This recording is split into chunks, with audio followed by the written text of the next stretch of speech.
مسلمانوں، سب نمازیں خصوصاً بیچ کی نماز یعنی نماز عصر پورے اہتمام کے ساتھ ادا کرتے رہو اور اللہ کے آگے ادب سے کھڑے رہا کرو. پھر اگر تم خوف کی حالت میں ہو تو پیادے یا سوار جس حال میں ہو نماز پڑھ لو. پھر جب امن و اطمینان ہو جائے تو جس طریق سے اللہ نے تم کو سکھایا ہے جو تم پہلے نہیں جانتے تھے اللہ کو یاد کرو. اور جو لوگ تم میں سے مر جائیں اور عورتیں چھوڑ جائیں وہ اپنی عورتوں کے حق میں وصیت کر جائیں کہ ان کو 1 سال تک خرچ دیا جائے اور گھر سے نہ نکالی جائیں.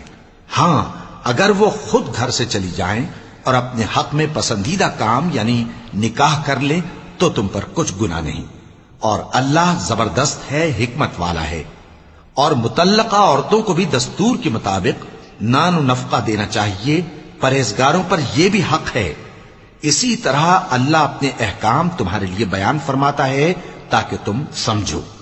بھلا تم نے ان لوگوں کو نہیں دیکھا جو شمار میں ہزاروں ہی تھے اور موت کے ڈر سے اپنے گھروں سے نکل بھاگے تھے؟ تو اللہ نے ان کو حکم دیا کہ مر جاؤ، پھر ان کو زندہ بھی کر دیا. کچھ شک نہیں کہ اللہ لوگوں پر مہربانی رکھتا ہے، لیکن اکثر لوگ شکر نہیں کرتے. اور مسلمانوں، اللہ کی راہ میں جہاد کرو اور جان رکھو کہ اللہ سب کچھ سنتا ہے، سب کچھ جانتا ہے. کون ہے کہ اللہ کو قرض حسنہ دے کہ وہ اس کے بدلے اس کو کئی گنا زیادہ دے گا؟ اور اللہ ہی روزی کو تنگ کرتا اور وہی اسے کشادہ کرتا ہے، اور تم اسی کی طرف لوٹ کر جاؤ گے.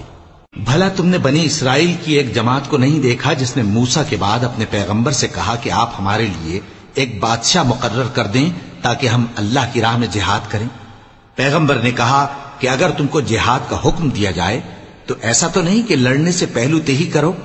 وہ کہنے لگے کہ ہم اللہ کی راہ میں کیوں نہ لڑیں گے جبکہ ہم وطن سے خارج اور بال بچوں سے جدا کر دیے گئے. پھر جب ان کو جہاد کا حکم دیا گیا تو چند اشخاص کے سوا سب پھر گئے، اور اللہ ظالموں سے خوب واقف ہے. اور پیغمبر نے ان سے یہ بھی کہا کہ اللہ نے تم پر طالوت کو بادشاہ مقرر فرمایا ہے. وہ بولے کہ اسے ہم پر بادشاہی کا حق کیوں کر ہو سکتا ہے؟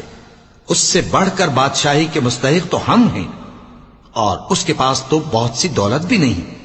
پیغمبر نے کہا کہ اللہ نے اس کو تم پر فضیلت دی ہے اور بادشاہی کے لیے منتخب فرمایا ہے.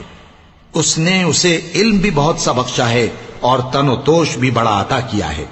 اور اللہ کو اختیار ہے جسے چاہے بادشاہی بخشے، وہ بڑا کشائش والا ہے، دانا ہے.